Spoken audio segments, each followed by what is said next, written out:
অনশন করে প্রতিবাদ করে গেলেন, ঝড় তুলে গেলেন যে 2014 সালে নিঃশর্ত নাগরিকত্ব চাই।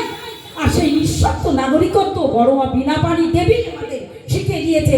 আর আমিও আজকে এই মঞ্চে বসে বলে যাচ্ছি, গোসাইদেরকে পাশে থেকে বলে যাচ্ছি, আমরা নিঃশর্ত নাগরিকত্বই চাই।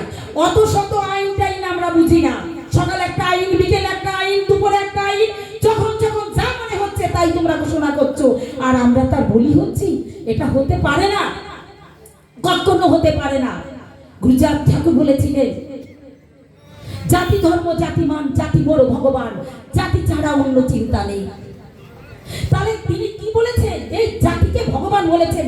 তিনি এই ভারত ভূমিতে যত যত দেবতা আছে কাউকে তিনি ভগবান বলেননি, মানুষকে ভগবান বলেছেন, মানুষকে দেবতা করেছেন।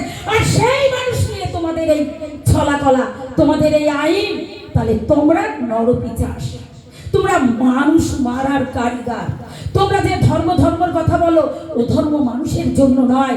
ধর্ম সৃষ্টি করেছিলেন মানুষের জন্য হরিচাঁদ ঠাকুর, মানুষের জন্য গুরুচাঁদ ঠাকুর। আর তোমরা ধর্ম সৃষ্টি করেছো কাদের জন্য? ধর্মের জন্য মানুষ বানিয়েছো তোমরা, ধর্মের জন্য তোমরা মানুষ বানিয়ে দিয়েছো। আর আমাদের ভগবান কি করেছে? ভগবান মানুষ তৈরি করেছিলেন ধর্মের জন্য। তিনি মানুষের জন্য ধর্ম তৈরি করেছিলেন।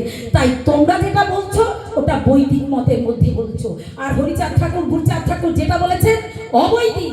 তাই এত আক্রমণ। তোমাদের শত্রু হচ্ছি আমরা। তোমাদের এই বৈদিকতা আমরা মানি না। আমার হরি গুরুচাঁদের আদর্শ এই বৈদিকতা দেখায়নি। আর আমার মানুষগুলো ওই বৈদিকতার বিরুদ্ধে। আমি এখানে বলছি, যদি কেউ বিশুদ্ধ চেতনার মতো হয়ে থাকে, তাহলে ওই বৈদিকতার ওই যে শাসন চালাচ্ছেন ওনারা, ওটাকে বিশ্বাস করে ওর গর্ভে ওদের কাছে একটা ভোটও আপনারা দিতে যাবেন না। আমি এখানে রাজনীতি করতে আসিনি, কিন্তু আমার মানুষকে বাঁচাতে এসেছি, মানুষকে বাঁচাতে এসেছি। আমার মানুষগুলোকে এইভাবে ভাবেন তো। একটু আগে বললাম তিনবার ভিটে বাটি ছাড়তে হয়েছে। ওপর বাংলায় গেছিলাম, সুকৃতি বাবুও গেছিলেন। ওইখানকার ওই কাটাতারের বেড়ে আমাদের মানুষগুলো কি হয়েছিল? ফরিদপুর, বরিশাল, যশোর, খুলনা জেলাগুলোতে কি হয়েছিল? ও জেলাগুলোতে এই বাংলারই জেলা। তোমরা তোমাদের রাজনৈতিক উদ্দেশ্য চরিতার্থ করবার জন্য আমাদের মতো মানুষগুলোকে বলি দিয়ে, কাটাতারের বেড়া দিয়ে ভাগ করে দিয়ে রেখেছো। তাদের কান্না কে বুঝবে? এপারের বাংলার মানুষের কান্না কে বুঝবে? 2002 সালে ভোটার লিস্টের নাম নেই, অসংখ্য মানুষ মারা যাচ্ছে। এর প্রতিদানে কে দেবে? তোমরা মানুষ মারার শাসক? তোমরা কি মানুষ মারার শাসক?